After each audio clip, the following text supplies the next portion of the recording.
सदृशं तत्त्वमस्यादिलक्ष्यम् एकं नित्यं विमलमचलं सर्वधी साक्षिभूतं भावातीतं त्रिगुणरहितं सद्गुरुं तं नमामि।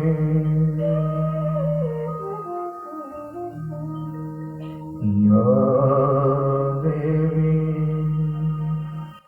स्तूयते नित्यं विबुधै वेदपारमे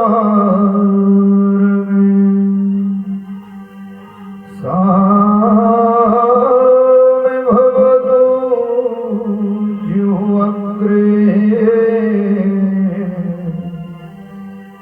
ब्रह्मरूपा सरस्वतीं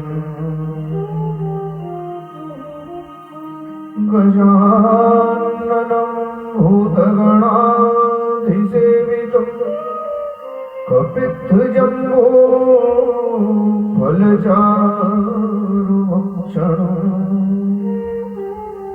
उमासुतं शोकविनाशकारकम् नमामि विघ्नेश्वर पादपङ्कजम्। मङ्गलं भगवान् विष्णु मङ्गलं गरुडध्वज मङ्गलं पुण्डरीकाक्ष मङ्गलायतनो हरि सर्वमङ्गलमाङ्गल्ये शिवे सर्वार्थसाधिके शरण्ये त्र्यम्बके गौरी नारायणी नमोस्तुते।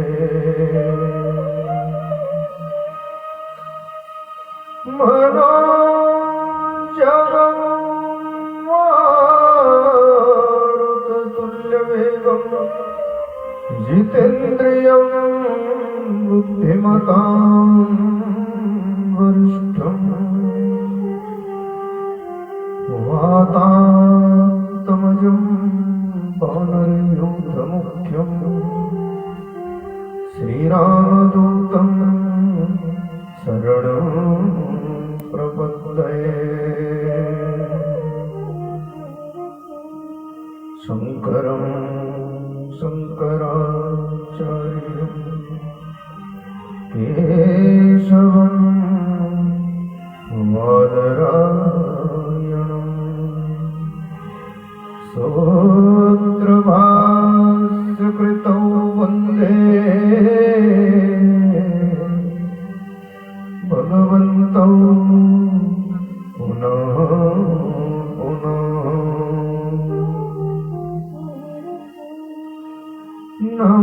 नमोऽस्तुते व्यासविशालबुद्धे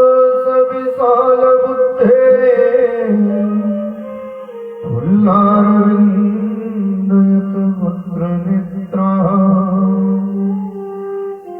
येन तोया भारत तैलपूर्णा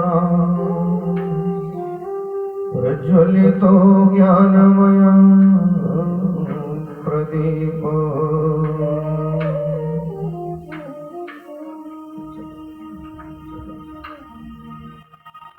ध्येयं सदा परिभवघनमभीष्टदोषं तीर्थास्पदं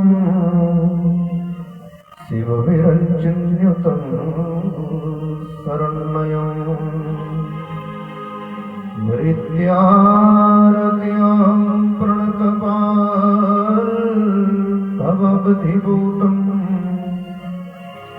वन्दे मां पुरुषते चरणारविन्दम्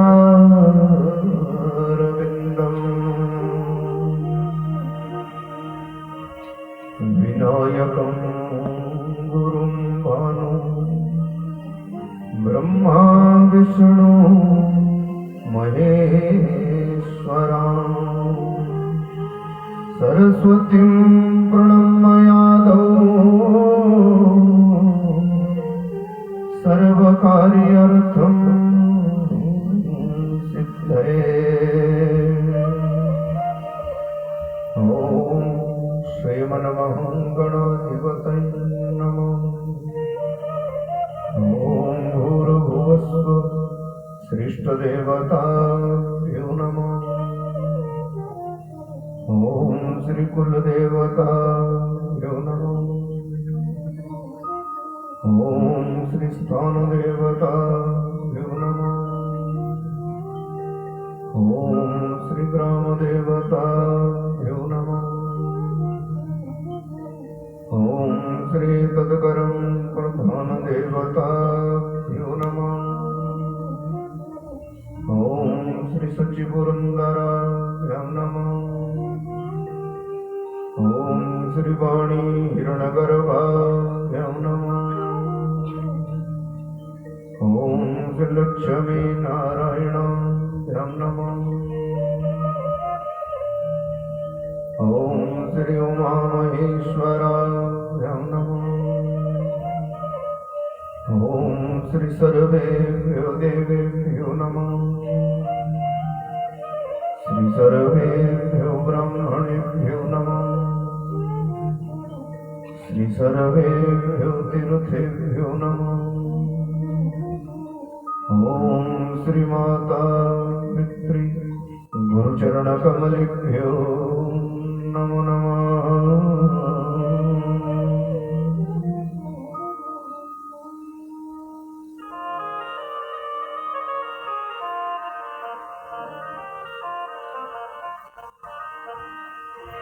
राधे राधे गोविंद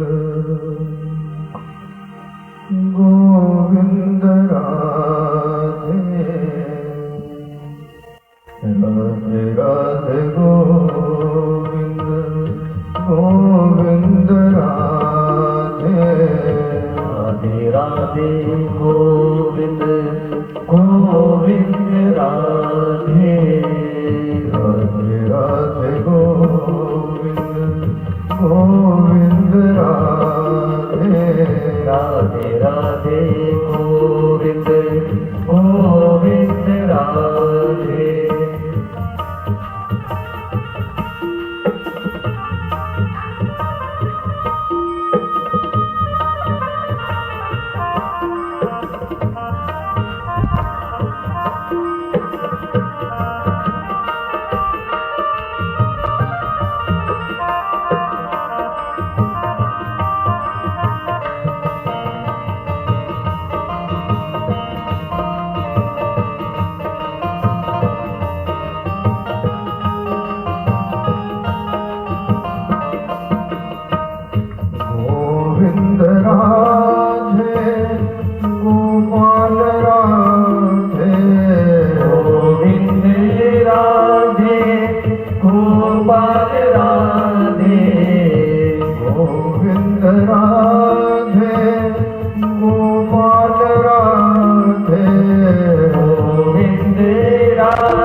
परम श्रद्धेय परम ईश्वर अकारण करुणा बलमय भगवान शंकर प्रभु अखिल ब्रह्मांड नायक भगवान श्री कृष्ण की मंगमय प्रतिमा श्रीमद् भागवत महापुराण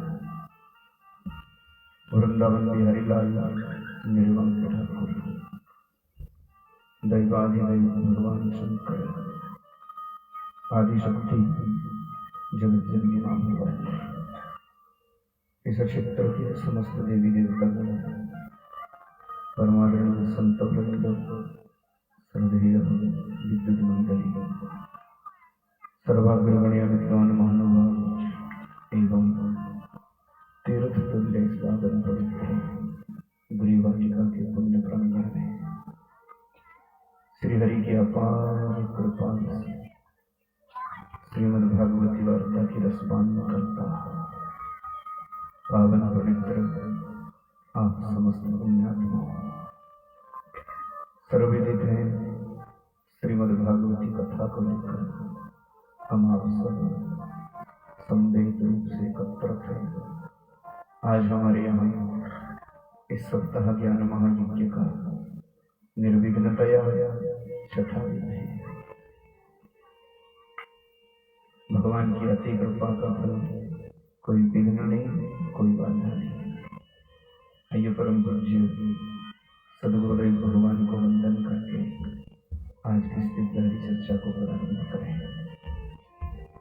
शोभायमान मंगलमयी अपने व्यासपीठ से इस दिव्य गाथा के रसपान में तो आप सभी का हार्दिक अभिनंदन, हार्दिक स्वागत है। कृष्णाय वासुदेवाय हरे परमात्मने प्रणतः क्लेशनाशाय गोविंदाय नमो नमः। अपना श्री गंगा जी के किनारे बैठे बैठे कुरुवंश के महाराज परीक्षित को, जिनको लगा था 6 दिन पूर्व संत का श्राप आएगा, तक्षक नाग आज से सपनों को काट खाएगा तेरे को, अपनी मुक्ति का उपाय करते हुए सर्वस्व त्याग कर गंगा जी के किनारे बैठ गए। और जब हुई भगवान की कृपा तो अनायास कहीं से चलते चलते भगवत भगवान व्यास पुत्रो यदृच्छयगामटमानो अनपेक्ष अलक्षयलिंगो निजलाभदुष्टौ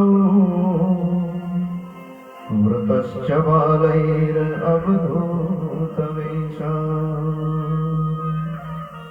जब हुई भगवान की कृपा तो किसी ने बुलाया नहीं, अनायास कहीं से गंगा जी के किनारे प्रकट हो गए थे महामुनि सुखदेव और 7 दिनों तक श्रीमद् भागवत की कथा सुनाकर कृष्ण दर्शन कराने का वादा किया था।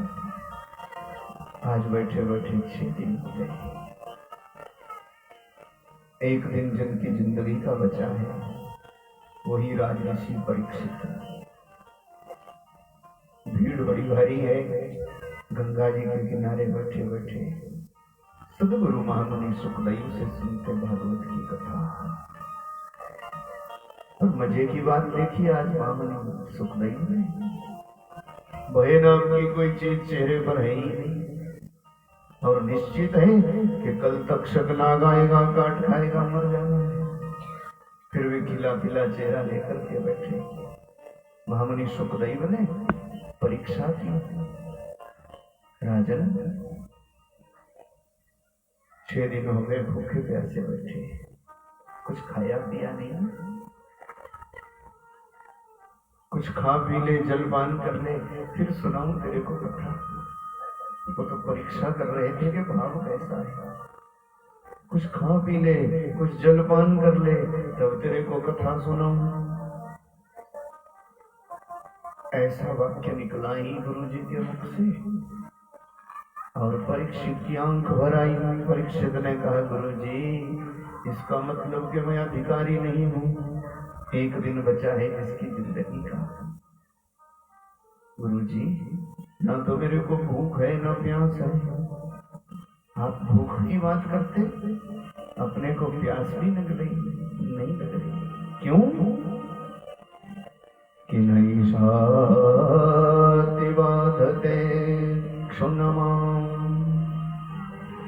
ते कतोदमपि बाधते पिबन्त त्वदमुखादं भोज हरिकथा चयोतामृतम्। गुरुजी भूख की बात तो क्या, मेरे को तो प्यास भी नहीं लग रही। क्यों? क्योंकि आपके मुखारविंद से इस अमृतमयी कथा का मैं पान कर रहा, इसलिए भूख तो भूख, प्यास भी नहीं है। आप सुनाओ भगवान की कथा। आपने वादा किया है, जिनका मैंने मां के गर्भ में दर्शन किया था, उन भगवान का दर्शन करोगे। बड़े भारी प्रसन्न हुए महामुनि सुखदेव। शिष्य का भाव देख करके मैं निवेदन किया था आपसे, श्रोता का भाव बने ना तो वक्ता की चेतना बनते देर नहीं लगती। बड़े भारी प्रसन्न हुए और सुनाना प्रारंभ कर दिया। बोली भागवत भगवान की जय। राजेश्वरी राधा मैया की जय। यहाँ पर भी आपको मैं सुनाना प्रारंभ करूँ। श्री सुखदेव ने कहा, राजन 6 वर्ष का हुआ यशोदा का लाला, तो फिर गौचारण को वृंदावन जाने लगा। कार्तिक मास के शुक्ल पक्ष की अष्टमी से गौचारण प्रारंभ किया, जिसको गोपाष्टमी बोलते हैं। और धन्य हो गई वृंदावन की महिमा, पूछो ही ना। भगवान के चरण जहां पड़ जाए वो जगह कोई कम रह जाए। ततश्च पौगण्डवया श्रितौ व्रजे गाश्चारयन्तो पशुपालसम्मतौ।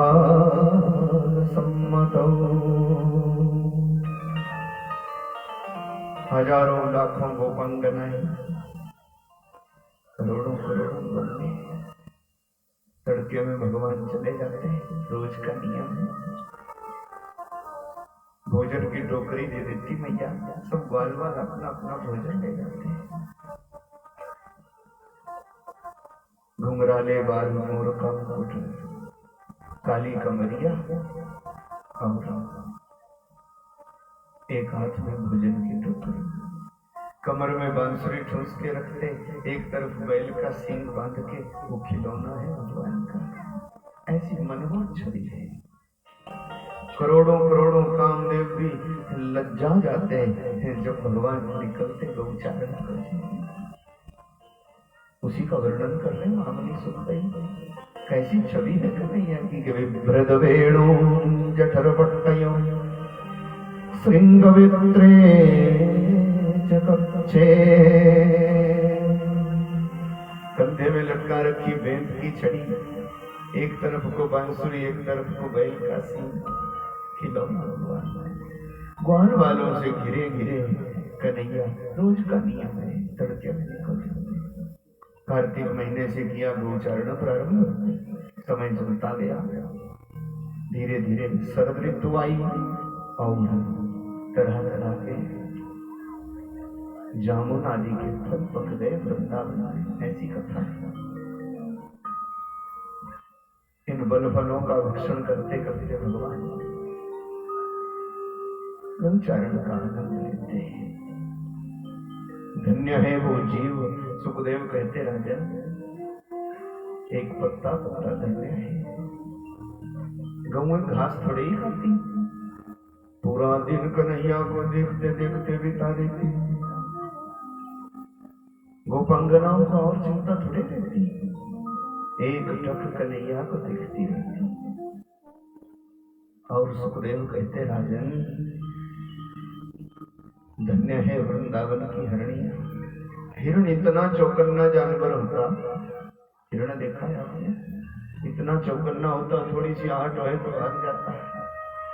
पर वृंदावन की हिरणिया तो भागना भूल ही गई भगवान को देख के। सुखदेव कहते कि धन्य सम्मूढ़ मतयो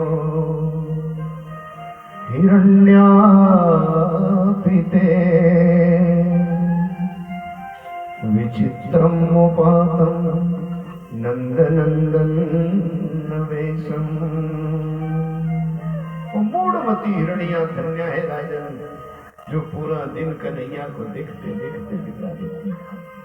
भूल गई है मौत, भूल गई इधर उधर की चिंता। धन्य हो गई वृंदावन की महिमा। और भगवान की जो बजती भगवान की बंसुरी, बंसुरी को अपने ओठों से लगा के छोटी छोटी लाल लाल उंगलियों से जब वेणु के छिद्रों को आच्छादित करके कन्हैया खड़ा होता, ब्रह्मा विष्णु महेश के होश उड़ जाते, देखते रह जाते। कि वराह पीड़म नटवर वपु करुणयो करुणिकारम बिभ्रदवास कनक कपिसं वैजयन्तीं चमाला रंध्रान वेणुरधर सुधया पूरयन गोप वृंदये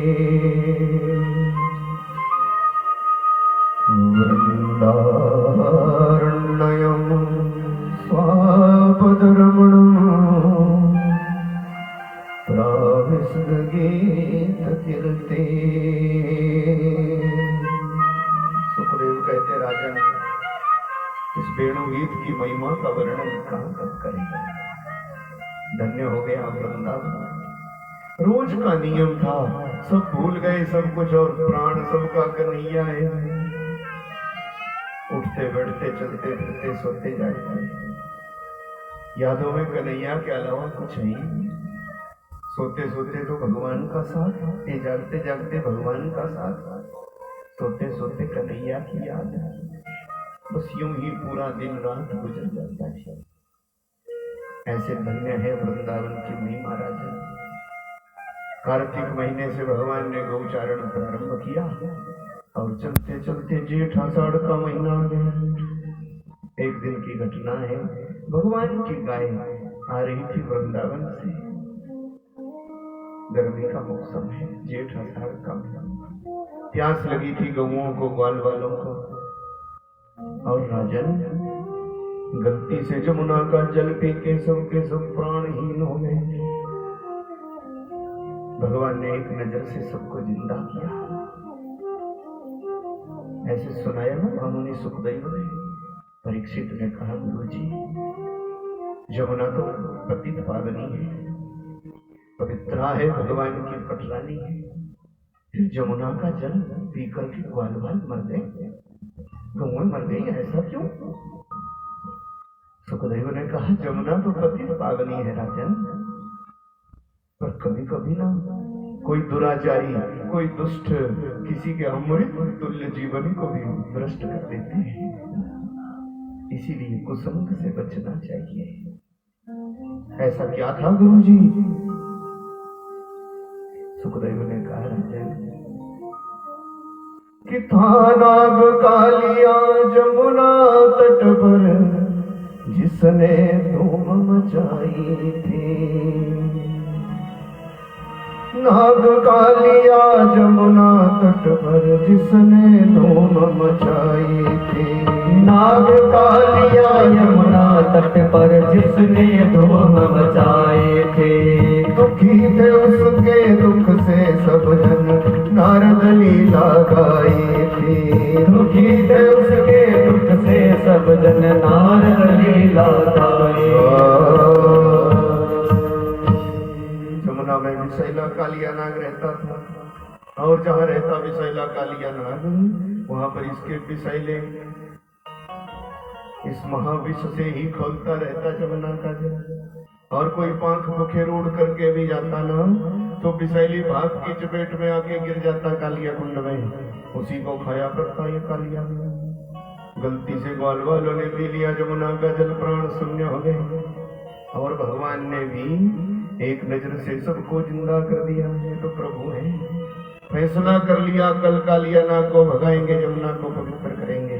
और अगले दिन भगवान उठे ही नहीं सवेरे, नहीं तो जगाती जसोदा मैया, आज जागा ही नहीं कन्हैया। और फिर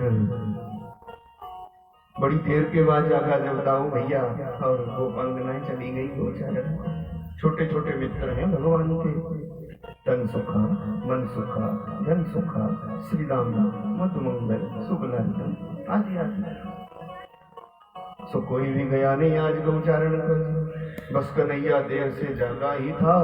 सुखदेव कहते जब कन्हैया के जागने की आहट सुनी, सुना कन्हैया की बातचीत मैया के संग, तो सब के सब ग्वाल वाल आ गए नंद बाबा के महल में, सभी इकट्ठे हो गए। कन्हैया ने कहा चलो आज गौचारण को तो जाना नहीं है, कोई खेल तमाशा करेंगे, चलो जमुना के किनारे कोई खेल खेलेंगे। ग्वाल वालों को डर तो लगा ही था, ग्वाल वालों ने कहा कन्हैया नहीं जाएंगे जमुना के किनारे, वहां पर विषैला कालिया नाग रहता है, अगर वहां चले गए, कल नहीं देखा प्राण शून्य हो गए थे सब। भगवान ने सोचा ये नहीं चलेंगे तो मैया हमें भी नहीं भेजेंगी, इसलिए भगवान नंद महल में गए अंदर और क्या किया, गेंद ले आए। गेंद का खेल करने को भाई ग्वाल वालों को उकसाने लगे कि कंदुक लेकर चले कृष्ण तब काली स्थान सकुंद, फेंक गेंद को जमुना में लगे मचाने धुंध। भगवान ने जो ग्वाल वालों ने मना किया, ग्वाल वालों ने कहा हम नहीं जाएंगे, हम नहीं चलेंगे, विषैला कालिया नाग रहता है। तो भगवान ने सोचा नहीं जाएंगे तो मैया हमें भी कहाँ जाने देगी, इसीलिए गेंद निकाल ली भगवान ने। और सुखदेव कहते राजन ग्वाल वालों को गेंद का लोभ दे करके गेंद फेंकते फेंकते खेलते खेलते ग्वाल वालों को ले गए कालिया कुंड के पास भगवान। ये जो भगवान की माया रूपी गेंद है ना, इससे खेलते खेलते जीव ये भूल ही जाता कि मौत भी सिर पर सवार है और जो नहीं करना चाहिए वो भी कर बैठता। ये भगवान की माया रूपी गेंद बड़ी भारी खतरनाक है।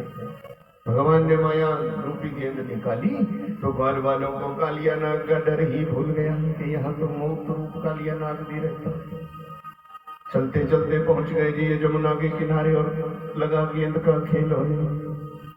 भगवान ने भी गेंद खेलते खेलते जब मस्त हो गए ना ग्वाल वाल, तो उनके हाथ में आई गेंद और भगवान ने जोर से जमुना जी के बीच में फेंक दी। अब ग्वाल वालों ने ये नहीं कहा कि कालिया नाग रहता, ग्वाल वालों का कितना मजा आ रहा था। कन्हैया गेंद फेंक दी हमारी, गेंद फेंक दी, जा ले आ हमारी गेंद, ले आ हमारी गेंद। और भगवान ने भी ग्वाल वालों के कहते कहते कि तुम चंडवे गविश्वीर्यं अविक्षते दृष्टां नद्यं च खलसयमुनावतारा कृष्ण कदम्बाधिरुह्यत त्वतितुङ्गम् आसपुट्य गाढरसनो न्यपदकृशौदये।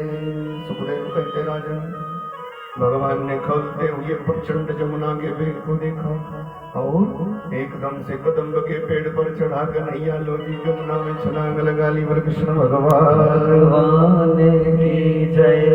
जमुना में छलांग लगाई। अब लगा ग्वाल वालों को पता। अब ग्वाल वालों ने कहा ये क्या, कन्हैया कूद गया कालिया कुंड में, कूद गया, कालिया नाग खा जाएगा, कन्हैया को खा जाएगा। तो दुखी हुई है सब के सब ग्वाल वाल और कालिया कुंड को घेर लिया किसी किसी ने। कोई कोई खबर करने गए दाऊ भैया को जो गौ चराने गए थे, और आधे दौड़े भागे खबर करने गए नंद बाबा जसोदा मैया को। इधर भगवान चला गए यमुना के बीच में जहाँ कालिया नाग रहता, विषैला कालिया नाग। सो भगवान गए तो सो रहा था कालिया नाग पत्नियां चरण सेवा कर रही थी। पहले का जमाना था जब पति सो जाए तो पत्नी चरण सेवा करती थी, ऐसा होता था। अब पहले का जमाना था, मैं कहा ना आपको, अब चिंता न करें। वृंदावन बिहारी लाल की जय। हमें आपको किसी खतरे में नहीं डालना चाहता। सो नाग पत्नियां चरण सेवा कर रही, और ज्यों ही इन्होंने देखा भगवान को, त्यों ही भगवान के रूप माधुर्य में खो गई थी। ये किसका बालक होगा इतना सुंदर, इतना सुंदर पुत्र, ये किसका होगा, किसका होगा। एक दूसरे से कहने लगे हमारा घर वाला बड़ा भाई खतरनाक है, खा जाएगा इसको और इसकी माँ तड़पती ही रह जाएगी। नाग पत्नियों ने कहा चला जाए यहाँ से, हमारा घर वाला बड़ा भारी खतरनाक है, खा जाएगा तेरे को। भगवान तो उसको जगाने ही गए थे। भगवान ने कहा मैं पास में ही रहता और जमुना जी हमारी है। नाग पत्नियों ने कहा यहाँ क्यों आए हो? बोले मेरी गेंद आ गई है। एक नाग पत्नी उठी, माँ की ममता भाई, सो गेंद भी ला करके दे दी, और गेंद भी ला करके दी, ले अपनी गेंद, चला जाए यहाँ से। तब तक कालिया नाग ने करवट ले ली और पूछा नाग पत्नी से कौन है यहाँ पर। नाग पत्नी ने खींचा कन्हैया को प्रेम के कारण आंचल में छुपा लिया, पर कहाँ छुपाए गए, छटपटाए भगवान और सामने आकर के खड़े हो गए। मैं हूँ। कालिया नाग ने बड़ा भारी क्रोध किया, काट खाया कन्हैया को। एक बार काटा, 2 बार, 3 बार, 4 बार काटा। नाग पत्नियां तो अचंभे में पड़ गई, पर ये तो मरता ही नहीं। अब तो कालिया नाग को भी जरा डर हुआ। ध्यान से सुनना, सांपों की अनेकों जातियां होती, गणना करना मुश्किल है, पर 8 प्रकार के सांप ऐसे महाभयंकर विषधर होते हैं कि अगर अपनी जिंदगी में 3 बार किसी को काट देना तो सांस भी नहीं आती, तत्काल जीवन खत्म हो जाता है। 8 प्रकार के सांप ऐसे भयंकर विषधर होते, उनमें आता कालिया नाग भी, उनमें आता कोबरा नाग भी, उनमें आता भोजकट नाग भी, उनमें आता वासुकी नाग भी, उनमें आता तक्षक नाग भी, जिसको श्राप लगा है परीक्षित को। महाभयंकर विषधर, सांस भी नहीं आती, बोलना तो क्या। ऐसा भयंकर था कालिया नाग महाविषधर, और इसने 3 बार क्या 4 बार काट लिया भगवान को। अब तो विष भी खत्म होने लगा। 10,000 ऐरावत हाथियों का बल है इसमें। सोचा कि लिपट जाए इस बालक से और इसको अपने बल से ही चूर चूर कर दे, लिपट करके। तो लिपटने लगा, कन्हैया थोड़े मोटे हो गए, अंतर जाने, लिपट गया कन्हैया से और पैंतरा बदल बदल करके युद्ध करने लगा। भाई इधर ग्वाल वाल दुखी हुए, दाऊ भैया को पता लगा वो भी शेष है, शेष नाग। और एक बात कहूं, भगवान तो स्वीकार कर ले मौत को, पर शेष की कभी मौत नहीं होती, शेष की कभी मौत नहीं होती। शेष जानते हैं, भाग का सवाल जानते हैं, शेष कभी कटता नहीं है। नारायण भगवान की जय। हमेशा याद रखना, जो शेष बच गया, शेष को किसी माई के लाल की औकात नहीं जो काट सके। भाज्य भाज्य सब कटते, पर शेष नहीं कटता, शेष हमेशा बचता है। तो वो शेष है, उसको कौन काट सके।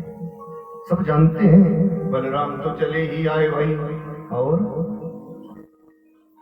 कालिया कुंड के पास खड़े हो गए। ग्वाल वाल छलांग लगाना चाहते थे, वो पंगनाएं मर जाना चाहती, तो दाऊ भैया ने रोक लिया, ठहरो ठहरो, आ जाएगा अपना करेंगे। यहाँ पर कालिया नाग भगवान से युद्ध कर रहा था, तो अंतर्जामी है, पर भगवान ने सोचा कि मैं अगर ऊपर नहीं गया ज्यादा देर तक तो ग्वाल वाल छलांग लगा लेंगे, मर जाएंगे, विषैला जलाए। क्योंकि उनका प्राण हूं मैं। इसीलिए भगवान ने अपनी सांस रोक ली।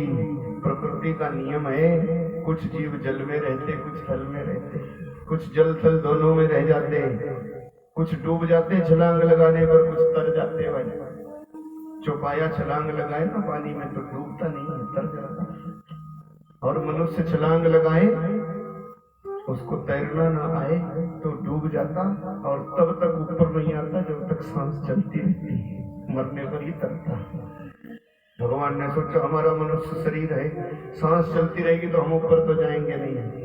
इसीलिए भगवान ने अपनी सांस रोक ली। भाई सांस रोकी, वह सांस का आना जाना बंद हुआ ही। और भारी तो पहले ही हो गए थे भगवान मोटे बन के, तो कालिया नाग से संभाले नहीं गए, लगे जरा ऊपर उठने। 100 फणों के साथ कालिया नाग भी ऊपर उठने लगा कालिया कुंड का जल हिलने।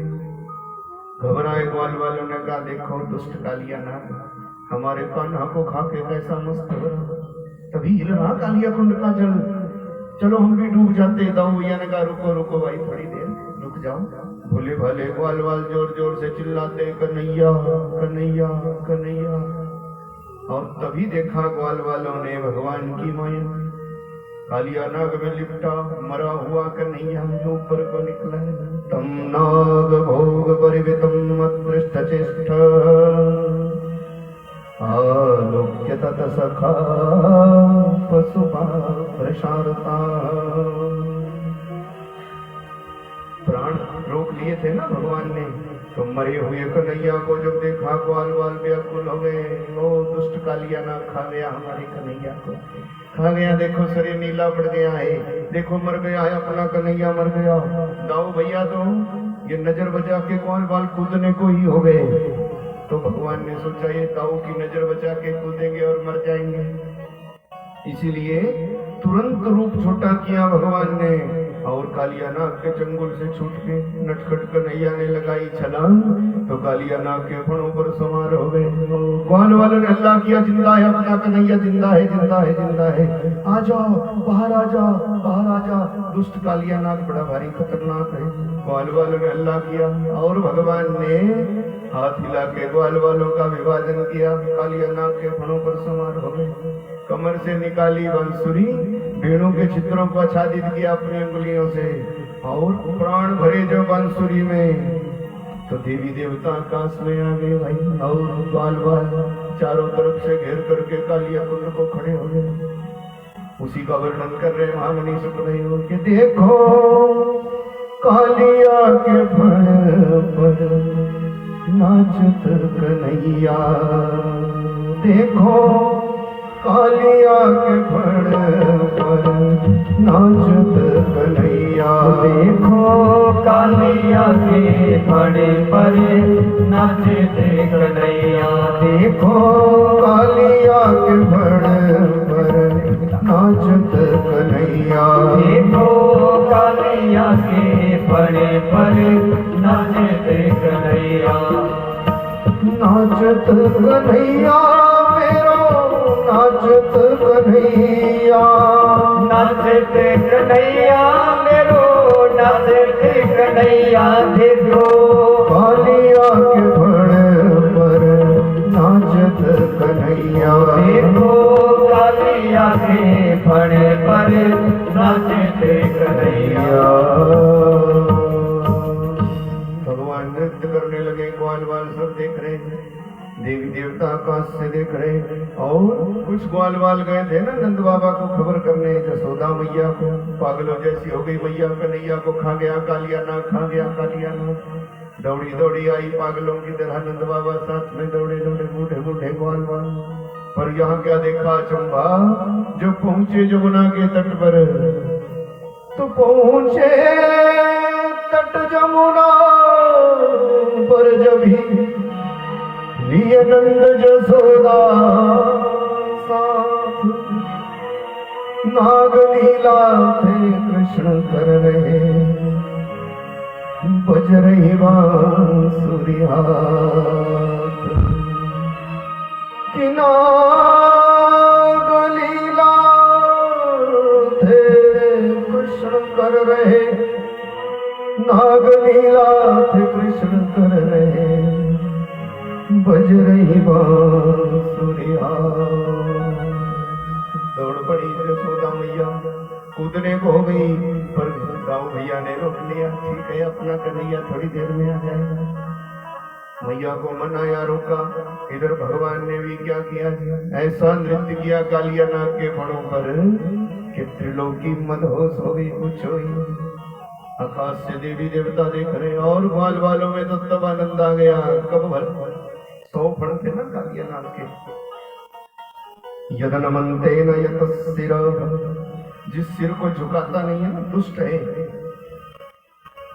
जिसने कभी संग नहीं किया उसकी दुष्टता थोड़ी जाती है। कई बार लोग ऐसे होते हैं कि कुछ भी उनका रहे ना तो भी मानते नहीं है भाई, तो भी ये विचार नहीं करते कि खरा क्या है बुरा क्या है। अब तो कालिया नाग ऐसा नृत्य किया भगवान ने, जो भी सिर उठाता खाने को भगवान को सोचता कि अभी भी क्या बिगड़ा, सिर पर भगवान है तो कोई मुंह उठा लेता, 100 मुंह कि खा जाऊंगा पैर से, शायद मर जाए। पर भगवान तो भगवान है, जो भी फण उठाता ना ऊपर खाने को भगवान को, किसी को पता नहीं देता। नटखट कन्हैया नाचते नाचते ऐसा एडी मारता ना ऊपर से, खोपड़े पर जरा जोर से मारो तो खून की उल्टी हो जाती है। वैसे ही रक्तम उबलबण, सुखदेव ने कहा, जिस सिर पर भगवान मारते उसी से खून की उल्टी हो जाती है भाई, उसी से खून निकलने लगता। और क्या करते ग्वाल बाल, जब मुंह से खून निकलता ना तो ग्वाल बाल कहते, बढ़िया कन्हैया और मार इस दुष्ट को, और मार जरा, सब चिल्लाते भाई। और इसको क्रोध आता तो अगला सिर उठाता भगवान को खाने के लिए, भगवान उस पर मारते पैर। ऐसा नृत्य किया पूछो ही ना, 100 के 100 गर्दनें लुढ़क गई कालिया नाग की, सबसे लगा खून निकलने। ग्वाल बाल को खुशी हो गए कि दुष्ट कालिया नाग को कन्हैया ने मत लिया। पर नाग पत्नियों को बड़ा भारी दुख लगा कि मर जाएगा हमारा घर वाला, हम भी धुआं हो जाएंगे। फिर कौन करेगा हमारी रक्षा, कौन करेगा हमारी देखभाल। दोनों ने आपस में विचार किया, अब तो भगवान हमारे घर वाले को छोड़ेगा, क्योंकि इसने बुरा कर्म किया था। बुरा कर्म करने वाला बचता नहीं, तो भगवान इसको छोड़ेंगे नहीं। दोनों ने सलाह की और दोनों हाथ जोड़ करके जल के ऊपर आ गई, भगवान से प्रार्थना करने लगी। तड़िदंबरा गुंजावतंस परिविच्छलसन् मुखा वन्यस्रजे कबलवित्र विशालवेणु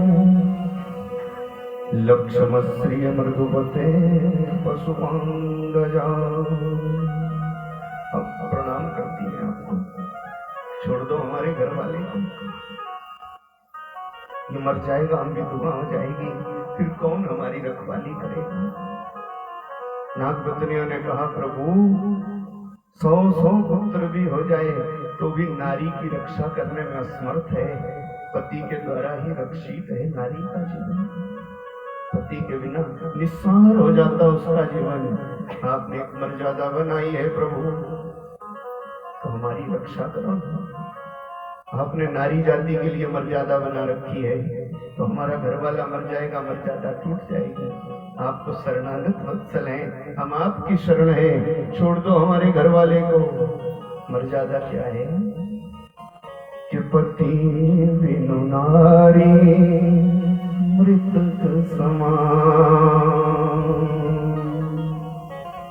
पति बिनु नारी मृतक समान, पति बिनु मृतक समान, पति बिनु नारी मृतक समान, पति बिनु नारी मृतक समान, पति अवतारा फल निग्रहाय गिरिपो सुतानामपि तुल्यदृष्टैर्दधसेमं फलमेवानुशंसन्। आपने जो सजा दी वो न्याय है, पर हम आपकी शरण है, आपका शत्रु भी आपकी शरण आ जाए उसका भी आप बेड़ा पार कर देते हैं, तो छोड़ दो ना हमारे घर वाले। भगवान ने कहा ये शरण में नहीं आता। नागपत्नियों ने कहा तो आता नहीं, मूर्ख है। पर हमारा क्या होगा कि माथे का सिंदूर पति है, जीवन का नूर पति है, पति बिनु नारी ऐसी जानो, पति बिनु नारी ऐसी जानो, भूमि ज्यों शमशान, पति बिनु नारी मृत समान, पति बिनु नारी मृत समान। छोड़ दो हमारे घर वाले को, हम विधवा हो जाएंगी तो क्या जीवन रहेगा हमारा। कौन ना किसी खरे में ना बुरे में, कौन हमारे को फिर सहायता करेगा। छोड़ दो। भगवान ने कहा एक बात सुनो, फिर अगर छोड़ना ही है तुम्हारे घर वाले को तो आप हमारी जमुना को छोड़ दो, सारा परिवार चले जाओ यहाँ से, बस मैं तुम्हें छोड़ दूंगा। अब लगा कालिया नाग को बता कि चक्कर ये है कि जमुना जी को छोड़ना पड़ेगा तभी बचेंगे। अब तो हाथ जोड़ लिए इसने भी, रोता पड़ता भगवान की शरण आया, क्षमा कर दो। मैं पहले भी समुद्र में रहता, गरुड़ खाता मेरे को। भगवान ने कहा नहीं खाएगा, तेरे सिर पर मेरे पंजे के चिन्ह हो गए, गरुड़ मेरा वाहन है, जा। मैं कहता अब नहीं खाएगा, चला जा। कालिया नाग चला गया परिवार के साथ। इतनी कथा गई। परीक्षित ने पूछा गुरुजी गरुड़ कालिया नाग को खा जाए? फिर यहाँ पर रहता था जब कालिया नाग, तो क्या जमुना में गरुड़ नहीं आ सकता? ऐसा क्यों? यहाँ भी तो गरुड़ आ सकता, भगवान का वाहन है, निर्बाध गति है गरुड़ की। और आपको बताऊं कि जितना सूरज की किरण तेज चलती है ना, उससे भी 8 गुना ज्यादा रफ्तार से गरुड़ चलता भगवान का वाहन। अब ध्यान से सुनो, सूरज की किरण जितना तेज गति से चलती है, उससे भी 8 गुना ज्यादा गति से गरुड़ दौड़ता है। तो क्या कालिया कुंड में नहीं आ सकता? सुखदेव ने कहा राजन, एक समय की बात, गरुड़ का पक्षी स्वभाव है, आया था जमुना के किनारे, मछली खा रहा था। जाजली नाम के बाबा जी हैं, तो तप करते थे जमुना के बीच में। मछली चिखने लगी, वो गरुड़ खाने लगा। जाजली मुनि ने कहा देखो भाई, आप बलवान हैं, समर्थवान हैं, पर हमारी संध्या में विघ्न होता है, यहाँ पर ऐसा पाप न करो। गरुड़ ने और जबरदस्ती करके जरा तानाबाजी करी। जाजली मुनि को क्या समझता है, फिर मछली लाया, फिर खाने लगा। जाजली मुनि ने कहा रहने दे। तीसरी बार फिर लाने लगा, आया बाबा जी को क्रोध। बाबा जी ने कहा मूर्ख, बहुत घमंड है भगवान का वाहन होने का। यहाँ खड़े खड़े जहाँ तक मेरी नजर जाती है, वहां पर आज के बाद आएगा तो भस्म हो जाएगा। बोले नारायण भगवान की जय। ऐसा श्राप लगा था गरुड़ को, तो यहाँ नहीं आ सकता। और गरुड़ जब कालिया नाग को खाने लगा, तो कालिया नाग ने अपनी पत्नियों से कहा चलो अब कल तो मरना ही है, गरुड़ हमें खा जाएगा। ऐसी एक घटना हुई थी स्वर्ग में। सो महाराज कालिया नाग ने कहा मरना तो है कल, तो क्या किया जाए? कालिया नाग के गुरुजी है नारद जी। गुरु की शरण से बड़ी कौन शरण है कि चलो जरा गुरु जी से पूछ लेते, अब कल मरना तो है ही, उनका अंतिम दर्शन कर लेते जरा। अब इसके बाद तो दर्शन मिले नहीं, हमें मर जाना है। और नागपत्नियों को लेकर के ये कालिया नाग चला गया था नारद जी के पास। नारद जी से कहा गुरु जी हमारा प्रणाम स्वीकार कर लो, क्योंकि कल गरुड़ हमें खा जाएगा, अब हम रहेंगे तो नहीं, अब आशीर्वाद दो कि हमारा कल्याण हो जाएगा। नारद जी ने कहा जीना चाहता है? कालिया नाग ने कहा नहीं बच सकते, गरुड़ों की गति निर्बाध है, कहीं भी 14 लोकों में जाएंगे, छोड़ेगा नहीं, हमें खा जाएगा। नारद जी ने कहा यही तो गुरु सत्ता का बल है, मैं तुझे उपाय बताऊं, सदा सदा को बचेगा। कालिया नाग ने कहा गुरु जी आपकी इच्छा। नारद जी ने कहा चला जा जमुना में वृंदावन के समीप, और वहां गरुड़ नहीं आ सकता, अगर आएगा तो भस्म हो जाएगा, आएगा ही नहीं डर के मारे, वहां रहे प्रेम से। तब से गुरु जी के कहने पर ये कालिया नाग जमुना में आकर के रहता है, निर्भय, कोई भय नहीं। और आज भगवान ने कह दिया चला जाए यहाँ से, बोले गरुड़ खाता है। भगवान ने कहा नहीं खाएगा, तेरे सिर पर मेरे पंजे के चिन्ह हो गए, गरुड़ मेरा भाग। ऐसे समझा के भेज दिया। कालिया नाग बाहर आ गया, एक चला गया, और भगवान आ गए जमुना से बाहर। जमुना से बाहर आए, मैया ने जोर से छाती से लगा दिया कन्हैया को। ग्वाल वालों के प्राण में प्राण आ गए, मौत के मुंह से बचा निकाला। तब तक शाम हो गई थी, और ये है ग्वाल वालों का मतलब है कि इनको उठते बैठते चलते फिरते सोते जागते बस गौ सेवा ही है। सब गौएं भी थी, ग्वाल भी थे। आज घरों में तो कोई रहा ही नहीं था, तो सबने फैसला किया घर जाके भी क्या करेंगे, गर्मी का मौसम है, कल भी तो गौ चराने आना है। अब शाम हो गई तो सो जाओ जमुना के किनारे, और सो गए सबके सब जमुना के किनारे। गायों को भी बैठा दिया। आधी रात हुई तो और अचंभा हुआ कि आग लग गई वृंदावन में। चारों तरफ से आग ने घेर लिया वृंदावन में ग्वाल वालों को, और डरे ग्वाल गौए रभा रभा के भागने की कोशिश करने लगी। ग्वाल वालों ने कहा गोपंगना ने कन्हैया अब क्या करें, अब क्या करें। भगवान ने बूढ़े बूढ़े ग्वाल वालों से कहा देखो सब आंख बंद करो, आंख बंद करो, और भगवान को याद करो जो हमारे साथ रहता, उसे डरना नहीं चाहिए। सब ग्वाल वालों ने आंख बंद की, और सुखदेव कहते राजन जैसे हम अंजुल लगा के पानी पी जाते ना, वैसे ही भगवान ने यूं करके आग को ही पी करके ब्रजवासियों की रक्षा की, दावानल का पान करके बचाया ब्रजवासियों को। सवेरा हुआ, सब गायों के पास गए, बूढ़े बूढ़े लोग अपने अपने घरों को आ गए, और चलता गया समय। धीरे धीरे फिर वर्षा ऋतु आई। गर्मी के बाद बरसात ही आती, आपके यहाँ भी पक्की बात है। बोली नारायण भगवान की जय। अब यहाँ का पता नहीं था, पहली बार आया, इसीलिए आपसे पूछता रहता बार बार। तो महाराज वर्षा ऋतु आई, और वृंदावन में हरियाली हरियाली आ गई। चारों तरफ नदी नाले छन्न भर गए जल से, काली काली घटाएं छाई रहती आकाश में। कोयल की कूक है, मोर की पाई, भगवान की बांसुरी की धुन है। ये रोज का नियम है। तड़के में भगवान निकल जाते हैं गौचारण में, शाम तक वापस आते हैं। और एक दिन भगवान की गाय चुगते चुगते अजागावो वैश्याश्च निर्विसंतयो वनाद वनो। एक दिन भगवान की गाय चुगते चुगते एक वन से दूसरे में, दूसरे से तीसरे में। ये जो ब्रजमंडल है इसमें 5 गांव है, 12 वन है, और भी बहुत कुछ है। तो भगवान की गाय एक वन से दूसरे में, दूसरे से तीसरे में, और चलते चलते भांडीर वन में पहुंच गई। ये भांडीर वन है बरसाने के गांव का वन, और यहाँ के राजा है वृषभानु, इनकी कन्या है श्री राधा जी। भगवान बांसुरी बजाते बजाते जा रहे, भांडीर वन में पहुंच गई इनकी गौ।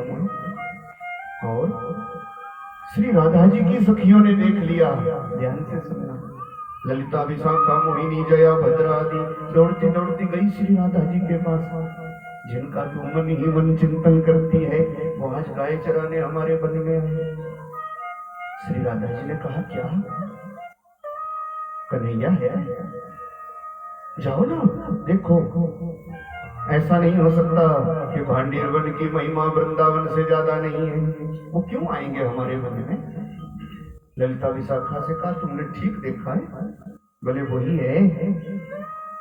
रेत को सीधा किया ललिता विशाखा ने ना, और बढ़िया छवि बना दी भगवान की, सुंदर फोटो बना दी रेत में। श्री राधा जी के तो अंग रोमांच करने लगा, ये तो हमारे प्रभु हैं। जाओ जरा जाओ, पूछो इनसे, हमारे राजा की बेटी आपसे मिलना चाहती है। ललिता विशाखा दौड़ती दौड़ती गई, सुनो जी आप वृंदावन से आए हैं? ग्वाल वालन का वृंदावन से आए, हमारी गऊ में आ गई ना चुगते चुगते। भोले भाले ग्वाल वाल, जो भोला भाला आदमी होता है ना, ध्यान रखना, उससे एक बात पूछे तो 5 जवाब देता है। भोला भाला जो होता है, और जो अंदर का कपटी होता है, उससे 20 बार पूछो तब कहीं एक जवाब मिलता है। पूछो ही भोले वाले हैं ग्वाल वाल। और ललिता विशाखा ने पूछा, वृंदावन से आए? सबने कहा हाँ, गाँव में आ गए ना चुगते चुगते, पता नहीं क्या क्या कह गए ग्वाल वाल। और ललिता विशाखा ने कहा, सुनो सुनो, हमारे राजा की बेटी आपसे मिलना चाहती है। भगवान ने कहा, ना ना ना, हम नहीं मिलते किसी से। अपने राजा की बेटी से कहो जा करके, हमसे मिलना हो तो तप करना पड़ता है। ललिता विशाखा दौड़ते दौड़ते गई कि वो मना करते हैं, कहते तप करना पड़ता है। श्री राधा जी ने कहा, क्या खाली आ गई वापस? ये नहीं पूछा किस देवता की पूजा करनी है, उनको पाने के लिए चाहे कुछ भी करना पड़ेगा। कहो ना जा करके, पूछो किस देवता की पूजा करें। फिर गई बेचारी दौड़ती दौड़ती। सुनो, श्री राधा जी कहती है ना, आपको पाने के लिए किस देवता की पूजा करें? ब्रह्म वैवर्त पुराण और गर्ग संहिता में सुंदर कथा है। भगवान ने कह दिया ललिता विशाखा से, जाओ अपने राजा की बेटी से कह दो, अगर 6 महीने तक तुलसी का पूजन नियम से करेगी और तुलसी माता प्रसन्न होकर वरदान दे देगी तो हम मिल जाएंगे। जाओ कह दो, बोले कृष्ण भगवान की जय। बस फिर क्या था, दूसरे दिन से ही श्री राधा जी का भगवान की प्राप्ति के लिए 6 महीने तक चलने वाला तुलसी का पूजन प्रारंभ हो गया। और आप सबको भी मैं सलाह दूं, जिसकी बेटी का रिश्ता नहीं बनता हो ना, या अच्छा पति चाहिए, वो प्रेम से नियम से तुलसी की पूजा करो, तुलसी माता प्रसन्न हो जाएगी। और ये तो वैसे भी सनातनियों की निशानी है, हर घर के आंगन में तुलसी का पौधा होना चाहिए। जिस घर में तुलसी का पौधा नहीं, गाय नहीं, गांव में शिवालय नहीं, वो जगह बसने लायक थोड़ी होती। हर घर के आंगन में तुलसी का पौधा। और सनातनी माताओं का नियम है, तुलसी की पूजा किए बिना तो अन्न ग्रहण नहीं करती। तुलसी की पूजा किया करो, सौभाग्य देती है, सुंदर पति देती है। रिश्ता नहीं बनता हो तो इधर उधर जाने की जरूरत नहीं, कोई टोना नहीं, कोई टोटका नहीं, कोई दशा नहीं। तुलसी का निरंतर पूजन करो नियम से। और 6 महीने में रिश्ता ना बने तो मेरे को पूछो। बोले नारायण भगवान की जय। सब नियम है भागवत में। एक बात कहूं, अगर भागवत की शरण आ जाओ ना तो इधर उधर जाने की तो जरूरत ही नहीं है, कहीं भी जाने की आवश्यकता नहीं। बस एक बाबा जी तो ये कहते थे कि कोई कह रहा वो पुराण कराएंगे, कोई कह रहा वो कराएंगे। पुराणों की महिमा कम नहीं है, पर बाबा जी कहते थे कि सुप्रीम पावर है, इससे परे क्या। जो फैसला यहाँ से होगा वो सदा सर्वदा पक्का है, उसको कोई टाल ही नहीं सकता। ये भगवान की वाणी है और ये किसी की बुद्धि के ऊपर लिखा हुआ ग्रंथ नहीं है। मैं समझाया था आपको शुरू में, ये तो समाधि की भाषा है, ये तो भगवान की वाणी है। बोले भागवत भगवान की जय। सो महाराज 6 महीने तक तुलसी का पूजन चला श्री राधा जी का। और यहाँ क्या हुआ, रोज गाय चराने को जाते हैं भगवान। जितनी भी ब्रजमंडल की बूढ़ी बूढ़ी माताएं थी सब खो गई भगवान की बांसुरी में। जब कालिया नाग के फणों पर नृत्य देखा कन्हैया का और बांसुरी सुनी तो सबकी सब दिन रात कन्हैया को ही रटे। 80-80 साल की माताएं, 85-85 साल की माताएं और 6 साल का कन्हैया। बस उठते बैठते चलते फिरते सोते जागते जो कालिया नाग के फणों पर बांसुरी बजी थी ना, वही कान में गूंजती रहती सुबह शाम। इसीलिए बरसात का मौसम हुआ खत्म और मार्गशीर्ष का महीना आया तो जितनी भी ब्रजमंडल की माताएं थी सबने फैसला किया हमें भी कन्हैया को पाना है। और बूढ़ी बूढ़ी माताएं तड़के में चली जाती यमुना के किनारे। हेमन्ते च प्रथमे मासि नंदव्रज कुमारिका चेरुरविश्य भुञ्जानां कात्यायनि अर्चयेन व्रतम्। वृंदावन में कात्यायनी माता का पीठ है। कात्यायनी माता है जहाँ गोपियों ने भगवती गौरी माता कात्यायनी माता की आराधना करके गोविंद को पाया है। 1 महीने तक मार्गशीर्ष मास में तड़के में स्नान करती और फिर बालू की मूर्ति बनाती कात्यायनी माता की। कात्यायनी महामाये महाजोगिन्या ईश्वरी नंद गोप सुतम पति में कुरुते नमः। एक ही प्रार्थना करती है कात्यायनी माता, हे जगदम्बा मैया, हम इसीलिए आपकी पूजा करती है कि जो नंद का लाल है उसको हमारा पति बना दो। क्या मतलब? 80-80 साल की माताएं, 85-85 साल की माताएं, 6 साल का कन्हैया फिर कह रही कि नंद गोप सुतम पति में कुरुते नमः। पति कौन? पति कौन? पात यतीति रक्षति, जो हमारे को गिरने से बचाए, जो नरक में जाने से बचाए, ऐसी हमारे को रास्ता बताए, ऐसा कार्य करे कि हम नरक में जाने से बच जाए। पात यतीति रक्षति, सो है पति। और सच्चा पति है, पति की भी रक्षा करने वाला परमात्मा बोले कृष्ण भगवान की जय। इसीलिए इस भाव से कहती कि जो हम सबका पति है बस वो कन्हैया बन जाए, मेरा भी, मेरे घर वाले का भी, मेरे बाल बच्चों का भी। बात यति रक्षति, हमारे को नरक में गिरने से बचाए, हम सब के सब हो जाए, छोटे बड़े अपने बनाए तो कन्हैया की शरण हो जाए भाई। नंद गोप सुतम पति में कुरुते नमः। हे भगवती, हम आपसे प्रार्थना करती हैं कि नंद के लाल को हमारा पति बना दो। और यही तो कथा है कि भगवान गए थे गोपांगनाओं को दोष ना लगे किसी पुण्य कर्म के करते करते, इसीलिए इनका कपड़ा वपड़ा चुरा लिया। भोली भाली माताएं थी तो बिना कपड़े के स्नान करती थी, इसीलिए जब नहा रही थी तड़के में कपड़ों की गठड़ी लेके कदम के डाले का रख दी। ऐसी लीला की 6 साल के कन्हैया जब नहा करके निकली, कपड़ा तक पर है नहीं, तो सब की सब कहने लगे हमारा कपड़े कहाँ चले गए, कपड़े कहाँ चले गए। फिर देखा दूर पेड़ पर बैठे कर नहीं आ गए, तो ले गया कपड़े।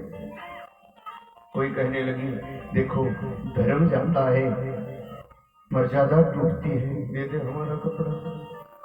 अलग अलग स्वभाव की गोपियां थी, कोई ब्राह्मण स्वभाव की, कोई क्षत्रिय स्वभाव की, वैश्य स्वभाव की, कोई दास स्वभाव की, सब अलग अलग कहने लगी। सुंदर लिखा है भागवत में, राज संक्षेप में आपको बता दूं। सब कहने लगी, कोई कहने लगी देखो धर्म टूटता है लाला, दे दे हमारा कपड़ा। कोई क्षत्रिय स्वभाव की थी तो कहने लगे सुन दे हमारे कपड़े, नहीं तो तेरे घर में बोल देंगी, सजा देंगी। कोई कहने लगी सुन, जो वैश्य स्वभाव की थी ना, बढ़िया स्वभाव के जो लोग होते, तो माताएं कहने लगी सुनना माखन मिश्री खूब लुटाएंगे, दे कपड़ा। और जो दास स्वभाव की थी कहने लगी कन्हैया कि धर्मज्ञ वासांसी में दे।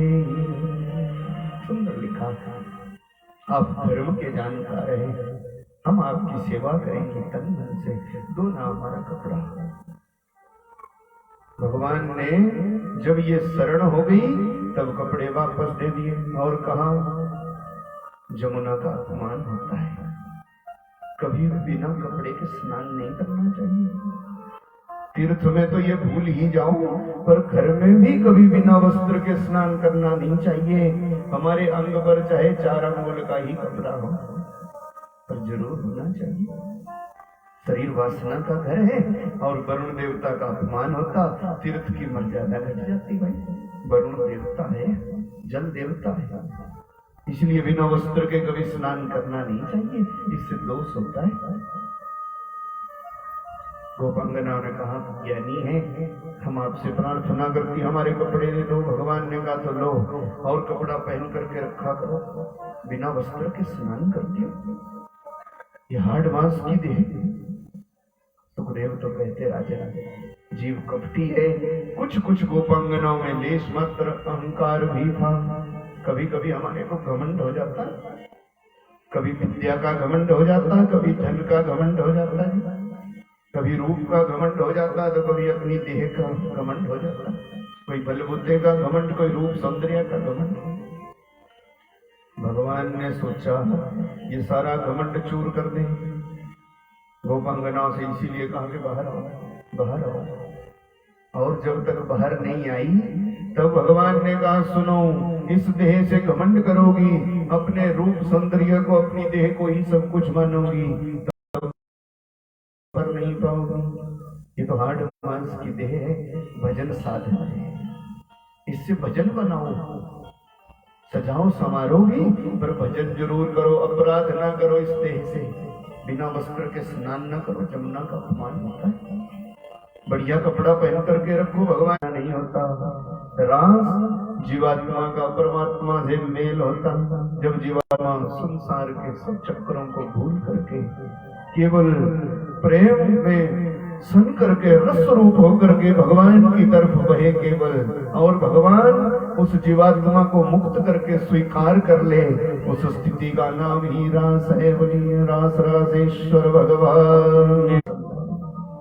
तड़के में लाखों लाखों गोपांगनाएं, लाखों लाखों ग्वाल वाल, रोज का नियम था। उसी झांकी का वर्णन करने मां नहीं सुन रही।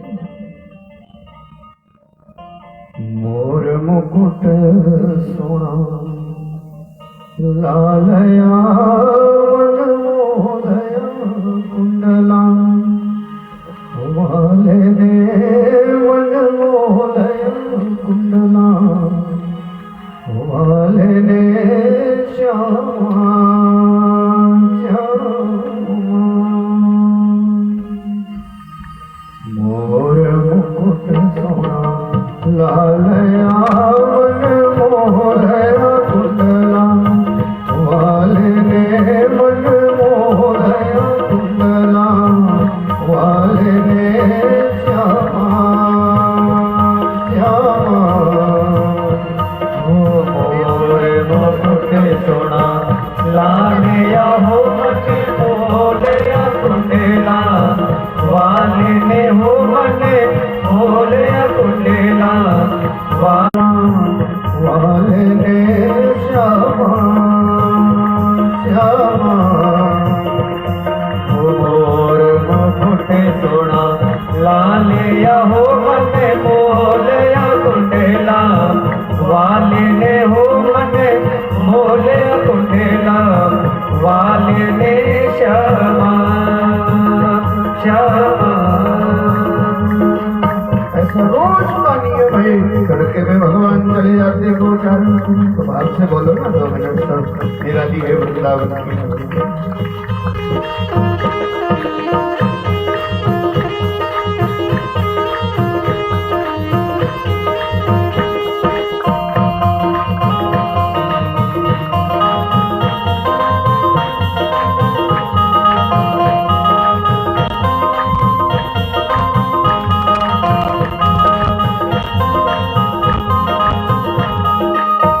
गोकुल बिचो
रचावे, पिंजरा बना पिंजरा से रचावे, रास रचावे नालो बंसी सुनावे, रास रचावे नालो बंसी सुनावे, पिंजरा बना विच रास रचावे, पिंजरा बना पिंजरा से रचावे, रास रचावे नालो बंसी सुनावे, रास रचावे नालो बंसी सुनावे, बंसी बजावण वाले ने मन मोहया कुंडला, वाले ने मन मोहया कुंडला, श्यामा श्यामा और मुकुट सोना लालया मन मोहया कुंडला, वाले ने मन मोहया कुंडला, वाले ने श्यामा श्यामा और मुकुट सोना लालया हो मने बोलया कुंडला, वाले ने हो मने बोलया कुंडला, वाले ने श्यामा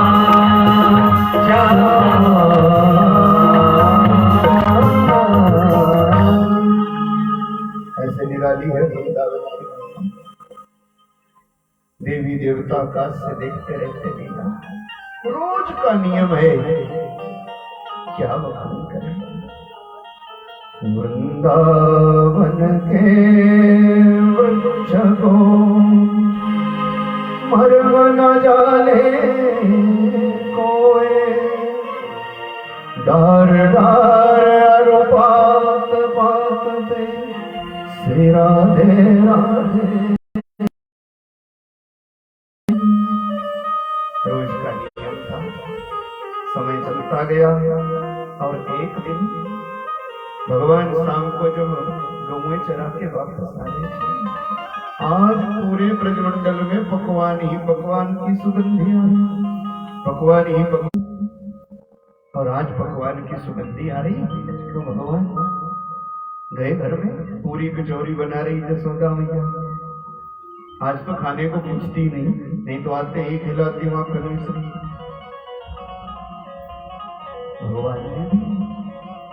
भगवान ने देखा आज तो ना खाने को पूछ रहा कोई ना पीने, भूख लगी है, सारा दिन गाय चरा के आए। मैया के पास गए, बोले कुछ खाने का इंतजाम है। मैया ने कहा ना, भोग बन रहा। भगवान ने सोचा ये कौन देवता आ गया, हमसे भी परे और हमारे को भूखा रखती सारा दिन तेरी गाय चराते। तो दो पूरी कचौरी उठाई, भगवान ने चोरी की आदत तो पहले ही थी, तो भागे पीछे पीछे दौड़ी जसोदा मैया, खबरदार कन्हैया, खबरदार जो झूठा किया तो कल इंद्र देवता की पूजा है। भगवान ने सोचा अच्छा इंद्र देवता अभिमानी हो गया, पूजा करा के नंद बाबा से पूछा ये कैसी पूजा है, क्यों करते इंद्र देवता की पूजा? बोले वो बारिश करता है, बारिश होती फिर अन्न उपजता है, घास होता, गाय घास खाती, फिर हमारा गुजारा चलता बेटा। गोवर्धन पूजा की लीला तो अनंत है।